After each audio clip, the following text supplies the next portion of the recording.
Hey guys, and welcome to this week's Ripple Effect Community Group. My name is Natalie, and I'm on staff with the music for the middle and high school ministries, and we are so excited you're here with us. We've got a couple of announcements that we want you guys to be aware of.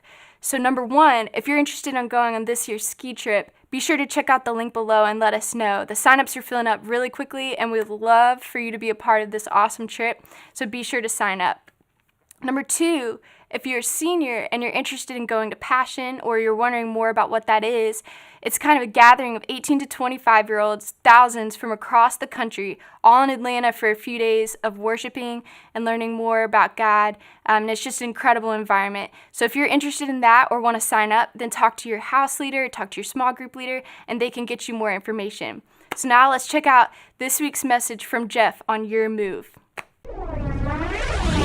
What's up, Ripple Effect? Welcome to Community Groups. I'm excited to see you guys here, even though I can't really see you. But I hope you guys are having an awesome time. If you were here last week, you know that we just started this series. It's called Your Move, and it's about family. And we were thinking going into holiday season, now would be a good time to kind of start talking about what it looks like, since we're going to be around our family a lot, like Thanksgiving, Christmas, all that. That it was a good time to start talking about what it's like to be around family and how it is to be around family. And we know that it can be frustrating. So like, what's it look like to deal with that?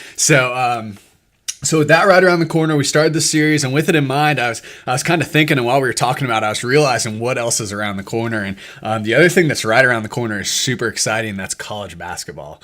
And if you have lived in North Carolina for a while, you know the deal. Like Duke and UNC, it's going down, right? And this is like the time of the year that everyone looks forward to. It's right around the corner. Everybody knows that Duke is the greatest team known to mankind, and that Sass is wrong about UNC, and that UNC is not a good team. But that's neither here nor there, because we all know that whenever you watch these games, right, like Duke and UNC are these huge rivals. And normally 9 times out of 10, you probably stand on this side or on that side. You're either a Duke fan or you're a UNC fan. You should be a Duke fan, just for the record. But we know that whenever we watch these games, stuff gets intense, right? Like, the game gets heated, people get passionate, and the players get passionate. And there's been times in both histories where Duke has kind of pointed at UNC players and said, you did that foul on purpose. You meant to hurt that person. And UNC players have looked at Duke players and said the same thing about them, right?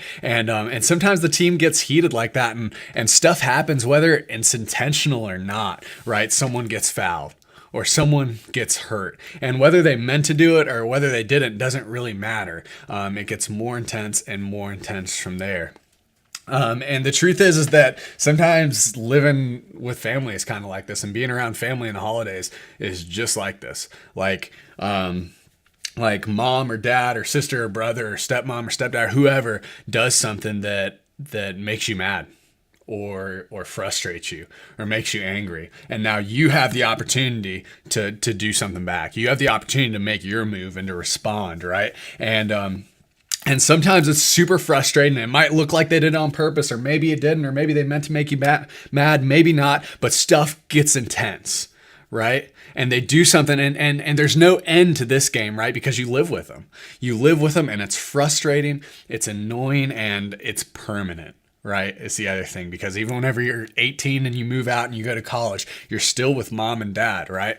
So last week when we started talking about family, I just want to preface that and say that family just means the people that we do life with. Like whether that's mom and dad that you're related to by blood, or your guardians, or the people that you share a roof with, right? Or whatever it is, these are the people that you're with, for better or for worse. The people that you're with, whether you want to be or whether you don't want to be. And unfortunately, because of that, sometimes this ends up being the people that we're in conflict with the most. And the thing, kind of the whole idea behind this series, is what we're going to be asking is, whenever your family does this, or whenever your sibling or mom or dad or whoever does this, what's your move?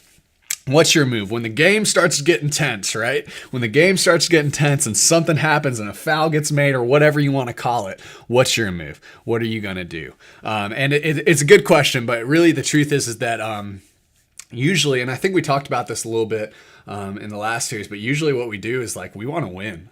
right? We want to win no matter what. And whenever that comes to family, it looks like sometimes whenever we get in a fight or whenever someone makes us mad, we're not always sitting there. Like whenever dad doesn't let you have the boyfriend over or the girlfriend over, or you're not allowed to go out and stay out past this hour or go to that party or this party, you're not allowed to hang out with those people or these people, or you can't do the thing that you really want to do. Usually we're not sitting there thinking, man, how can I really convey that I love and value my parents, right? Like that's usually not what goes down. Usually it's, how can I get them to see my point of view?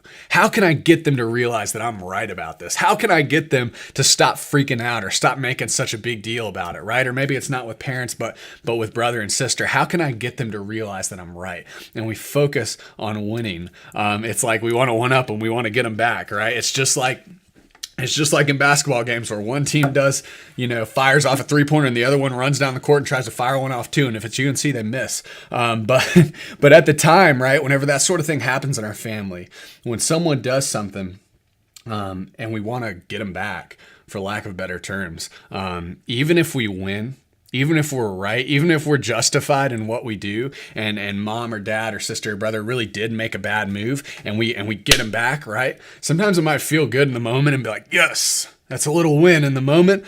But as time goes on, it's really not all that great. And the truth is that whenever that's the goal, whenever the game starts, right? When the game of life starts with family and the goal ends up being, I want to win, everyone loses every time. You lose, mom, dad lose, brother, sister lose, the people you live with lose every single time. But whenever we're in the heat of the moment, it doesn't really look like there's any other option. Like, what are we supposed to do, right? Like whenever you and your family are fighting, is there really another option besides entering it and fighting back? And I really think there is. And I'm bad at this myself, right? I'm really bad at this myself. There's been plenty of times where I get so caught up in an argument or so caught up in being angry that I have to prove that I'm right. And I totally miss this opportunity. But today we're going to look at one of the Gospels. And if you've been in church for a while, you probably know what the Gospels is, but it's 4 books in the Bible, right? Matthew, Mark, Luke, and John. And they document the life of Jesus. And they tell us about the people that Jesus met, the things that he said, the teachings that he had. It talks about his birth, his death, and his resurrection, right? And it kind of just spells out the life of Jesus for us. And the one we're going to look at today is Luke. And Luke is actually a really cool one because Luke, sometimes a little difficult to read because Luke was a physician. So he was really detail oriented and he recorded everything. And this was kind of Luke's thing. And obviously when Jesus was crucified and he came back from the dead, people told the story. People talked about it. They wrote it down. And obviously, who wouldn't, right? Like if you watch someone die right in front of your eyes and they come waltzing up the next day asking if you want to go get pancakes, like you're going to talk about it, right? So that's what Luke did. He listened to all these people and he listened to the people in the church and he listened to the other sources, and he kind of recorded everything in this letter to his friend. His friend's name was Theophilus. I don't know if I'm saying that right or not. It might be Theophilus. Anyways, but what Luke says is he tells them why he's writing it. He says, just so you know, I'm writing this so that you may know the certainty of the things you've been taught. That's in the first chapter of Luke. He says, I'm writing this so you may know the certainty of things you've been taught. He's like, dude, I'm writing this book so you know that what you believe in is solid and you know that what you believe in is true. So anyways, in this book, there's one of the most popular teachings of Jesus that gets talked about a lot, and it's called the Sermon on the Mount, right? And this is kind of Jesus goes out to this hillside with a big group of people who've came to hear him. It was literally like if I don't know, like Justin Bieber went out to Bergall and had a free concert. Like everybody and their mom went, right? To kind of hear Jesus talk and hear Jesus speak. And people came from all over the place, the city, the country, whatever, to hear. And in the middle of this teaching, he says something. And he says something that's really applicable whenever it comes to our family, whenever it comes to dealing with this. And you probably heard it before. And it's in Luke chapter 6, verse 31. And it says, do to others as you would have them do to you. And chances are, even if it's your first time in community groups tonight and you've never stepped foot in any church setting before in your life, you've probably heard that, right? Do unto others as you'd have them do unto you. Like teachers put it on their wall in classrooms. People teach it to you in preschool, right? Like you hear this all the time. And a lot of people don't even realize it's from the Bible, but it is. It's something It's something that Jesus said, and it's one of the more popular things that Jesus said, right? Like, no one talks about the time whenever he's like, sell all your riches and come follow me, right? Like, everyone likes to talk about the treat others as you want to be treated. And it's a great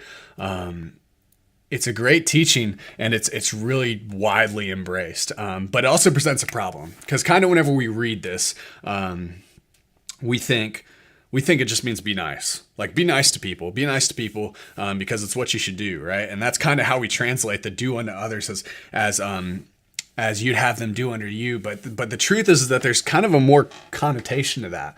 Like, there's kind of a more thing under that says, you know what, people are gonna mess up.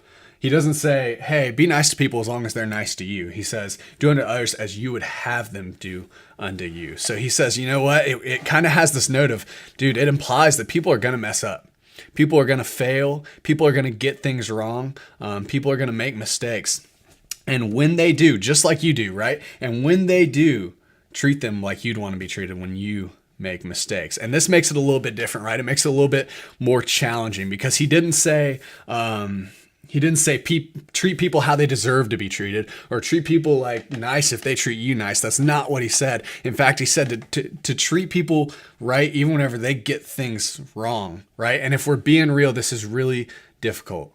This is really difficult, because that means whenever it comes to our family, right? And there's nothing easy about this, but that means that, dad and mom who aren't around anymore, brother and sister who made you really angry that one time, or hit you that one time, or whatever. The stepmom or the stepdad that said that one thing they really shouldn't have said, right? Like, the people who make the huge mistakes. This isn't just a message about them saying be nice to them. It's saying people are going to treat you wrong.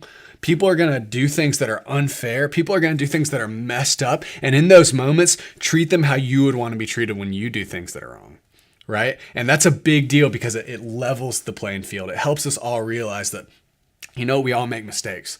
We all mess up. And we see this, like, it's easy to say that, but it's another thing to do it. So people are going to mess up. People are going to make mistakes. People are going to do things that are unfair. And ultimately, we're supposed to treat people the way we want to be treated whenever we do things that are messed up, whenever we do things that are unfair. And if we're being real, we always do. So the question to ask yourself whenever you read this verse of treat others how you want to be treated is like, whenever you make the wrong move, how do you want people to respond to you? Right. And I think we see this all the time, right? Like, every movie you ever watch, whenever something bad happens, you're like, man, you want justice, right? You're like, man, I hope he kills them, or I hope he messes them up, right? Like, you want justice. But whenever you get pulled over, all of a sudden it's, please don't give me a speeding ticket, officer, right? We want grace. And the truth is that that's usually what we're looking for when we make the wrong move. Whenever we mess up, we're usually looking for grace. And it's a lot easier to look at the person that messes up and start labeling them and be like, man, to look at stepdad or stepmom or mom or dad or brother, sister, whoever that messes up in your family, and looking at them being like, man, they're just a bad person, or they just don't get it. They don't see where I'm coming from. They don't understand what I'm doing. And all we see is their mistakes and their failures. But what Jesus is kind of saying here is, dude, they're human. He probably didn't say dude, but they make mistakes, and they get their feeling hurts, and they have bad days, and they do stuff that's messed up too. And the truth is that we aren't the only humans in the equation. We aren't the only ones who need grace. We aren't the only ones who need forgiveness. And Jesus gave us that command, right, to treat others well. But tucked into that command is the question, right? Whenever you mess up, how do you want to be treated? Right. And maybe that looks like, maybe you want to be, I think a word that gets tossed around is like, man, I want to be respected. Right. I want people to respect me. And what we always say is, well, I'll respect them whenever they give it to me. Right. I'll respect them whenever they respect me, or I'll be kind to them whenever they're kind to me, or I'll love them when they love me. Right. It's kind of what we do. It's kind of the move we make. Right. Usually. But what if you started being the first one to do that? What if you started doing the opposite of what they do to you, right? What if whenever they made the mistake and they messed up, and you're in the moment, you're angry, and there's nothing easy about it, but you were able to step back and say, whoa, hold on a second. How would I want to be treated if I was in their shoes? And you were able to extend the grace and the love and the kindness, right? And all those things that we look for. So the truth is, And kind of the landing spot is for this is that whenever you're doing life with your family, and probably even this holiday season, right? There's, mom or dad or the people that you live with, the people that take care of you, they're going to make mistakes. Brother, sister, the people you live with, they're going to make mistakes. There's going to be times where they make you angry, and you have every right to be angry. You have every right to be angry. But the truth of what Jesus calls us to do in this moment isn't to kind of act on this anger, act on the fact that they did something wrong, but it's to look at it from a different perspective and say, you know what, if I was in their shoes, this is how I would want to be treated. So maybe you learned the golden rule, right? Maybe you learned it in preschool and you always thought it was kind of a nice idea, like, hey, be nice to everybody, but it's a little bit more difficult than just that.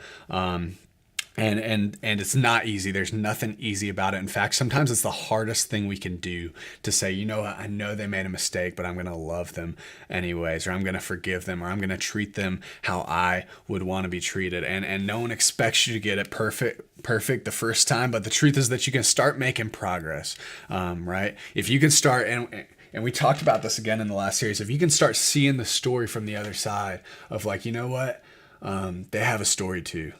And they have bad days too, and they make mistakes too. And we can make moves to treat them how we would want to be treated. That's where it lies. And it changes everything. And your life at home and your life with your family will become so much easier whenever this starts to happen. So as you guys go to small groups, kind of talk about what makes that difficult. What's that look like to be able to see things from the other side? What's it look like to treat people how you'd want to be treated? And ask yourself that question. When you mess up, how do you hope people treat you? So thank you guys so much. I hope you have a great time in small groups, and we'll see you back next week.